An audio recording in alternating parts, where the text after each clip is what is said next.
awali Arusha ndio ilikuwa inaongoza. Baadaye tukafanya operation kubwa Arusha, ikaangukia Mara ikawa inaongoza. Baadaye tukafanya pia operation kubwa Mara. Sasa hivi inayoongoza ni Morogoro, ikifuatiwa na Mara, na baadaye inafuatiwa na Tabora, afu mikoa mingine inafuata.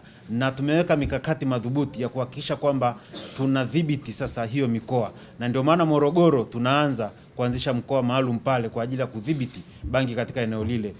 Tabora tunaanzisha ofisi pale, ofisi ya kanda iko pale kwa ajili ya kudhibiti ile eneo la Tabora. Lakini Mara na kwenyewe ndio kipaumbele cha kwanza, tutapeleka pia ofisi kule ili kuhakikisha kwamba tunadhibiti pia kilimo cha bangi katika maeneo yale, lakini pia na mikoa mingine yote ambayo imekithiri kwa dawa. Sisi tunashirikiana na nchi zote duniani na taasisi zote za udhibiti wa dawa za kulevya. Kwa hiyo linapotokea jambo lolote kwenye nchi yoyote, huwa tuna channel, tunawasiliana kujulishana kwamba huku tumekamata hiki, ninyi mmekamata hiki na kadhalika. Na ndio maana Tanzania imeonekana kwamba imefanya kazi kubwa zaidi ya kudhibiti dawa za kulevya, kwa sababu tuna mifumo ambayo tunawasiliana na nchi zote duniani. Kwa hiyo hii meli iliyokamatwa si mali ya Tanzania na wala haimilikiwi na Mtanzania yoyote. Ni meli tu ambayo ilikuwa imepata usajili tu wa Tanzania, lakini si mali ya Tanzania na wala haifanyi kazi Tanzania. Kwa hiyo kukamatwa kwake sisi tulihusika tu kutokana na kuwa na ile bendera yetu, na swala hilo pia limeshughulikiwa na serikali na ile meli ishafutiwa usajili